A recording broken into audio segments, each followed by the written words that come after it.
તકલીફ થતી બેન તો તકલીફમાં શું થતું? પગમાં બહુ લેફ્ટ પગમાં જળજળાટી થતી, પગમાં ગોઠલા ચડી જતા અને લેફ્ટ સાઈડ જ વધારે દુખાવો થતો. અને થોડુંક કામ કરું કે વાકા વાકા તો થાય જ નહીં, થોડું કામ કરું એટલે એમ થાય કે તરત જ હું લાંબી થઈ જાઉં, સુઈ જાઉં. બરાબર. હવે કેવું છે બેન? એકદમ ક્લીન. 7મા સિટિંગ જ ક્લીન હતું સાવ.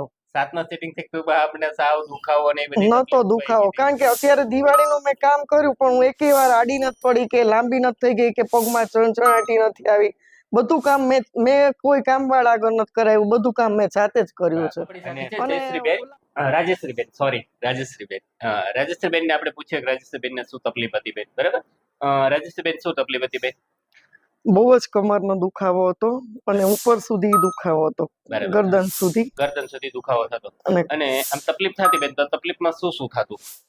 પગમાં બહુ લેફ્ટ પગમાં જળજળાટી થતી, પગમાં ગોઠલા ચડી જતા અને લેફ્ટ સાઈડ જ વધારે દુખાવો થતો. ટૂંકમાં કમરમાં ડાબા પગમાં કમરથી લઈને ડાબા પગમાં આખા પગમાં જળજળાટી આવતી ને દુખાવો થતો બેન. બરાબર. અને બીજી શું તકલીફ થતી બેન? આપણે રૂટીન લાઈફમાં શું તકલીફ થતી? રૂટીન લાઈફમાં હું જાજી વાર બેસી નથી શકતી અને થોડુંક કામ કરું કે વાકા વાકા તો થાય જ નહીં, થોડું કામ કરું એટલે એમ થાય કે તરત જ હું લાંબી થઈ જાઉં, સુઈ જાઉં. બરાબર છે.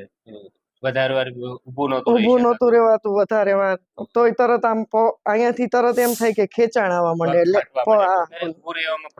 ઊભું રહેવામાં જ વધારે પ્રોબ્લેમ હતો. પગમાં જંજાટી આવતી ને કમરથી લઈને ટેક સર્વાઇકલ સુધી ગરદન સુધી આખા સ્પાઇનમાં દુખાવો આવતો હતો. અને બેન આ તકલીફ કેટલા ટાઈમ થી આવતી આપણને અંદાજિત? મને મળ્યા એ પહેલા 2-3 મહિનાથી આવતી હતી. 2-3 મહિનાથી તકલીફ આવતી હતી. બરાબર. પછી આપણે 7-8 તમે મને મળ્યા બેન, બરાબર? એટલે આપણે એમઆરઆઈ કરાવ્યું, બરાબર?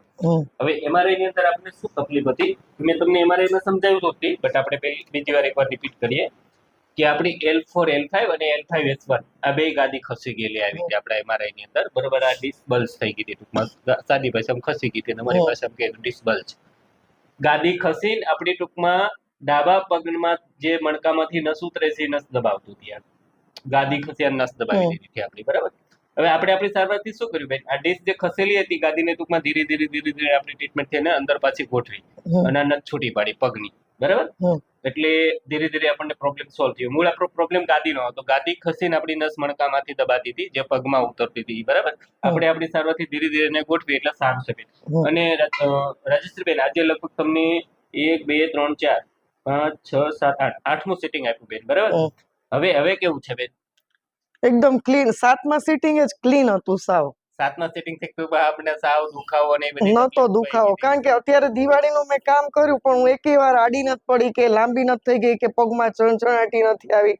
બધું કામ મેં કોઈ કામ વાળા આગળ નથી કરાવ્યું, બધું કામ મેં જાતે જ કર્યું છે.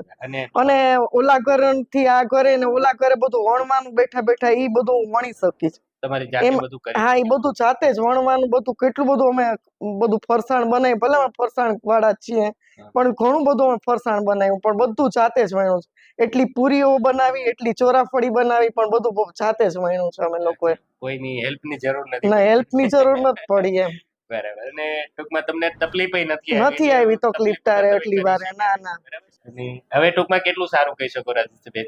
આમ તો 100% લાગે છે મને કે ક્લીન છે એમ. હવે કોઈ તકલીફ આવતી નથી આવતી તકલીફ. ઓકે. અને આજે આપણે 7 સિટિંગ 8 સિટિંગ તમને રેડી થઈ ગઈ બેન. અને રાજેશબેન કેવી લાગી તમને અમારી સારવાર બેન?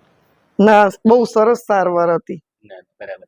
અને તમારી જેવી તકલીફ વાળા પેશન્ટ હોય બેન, બરાબર? ગાદી ખસી હોય, મણકો ખસ્યો હોય, નસ દબાતી હોય તો એમને તમે શું કહેવા વિડિયોનો મારફતે અમારી ટ્રીટમેન્ટ બાબત? એટલે અમે એમને સજેસ્ટ કરી આ ટ્રીટમેન્ટ માટે કે કમર માટે એમ બહુ સારી ટ્રીટમેન્ટ છે આ. પ્લસ પોઈન્ટ તમારા માટે એ છે કે અમારા તરફથી તમને મેડિસિન આપવામાં નથી આવી.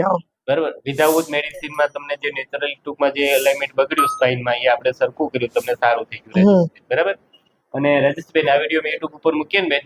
હા, મૂકો, કોઈ જ વાંધો નહીં. તમારી જેવી તકલીફ વાળા દર્દી જોયે તમને ખ્યાલ આવે બેન ને આ તકલીફ હતી અને આ સારવાર. ના, મૂકો. ના, અમને ગમશે આ વિડીયો મૂકશો તો. બસ ઢીલું બેન, બસ ઢીલું રાખો બેન, ઢીલું. બસ લો બેન, ઊંડો શ્વાસ છોડો. યસ, છોડો. યસ, ઢીલું. બસ. બસ ઢીલું એકદમ ઢીલું બસ ઢીલું ઢીલું બસ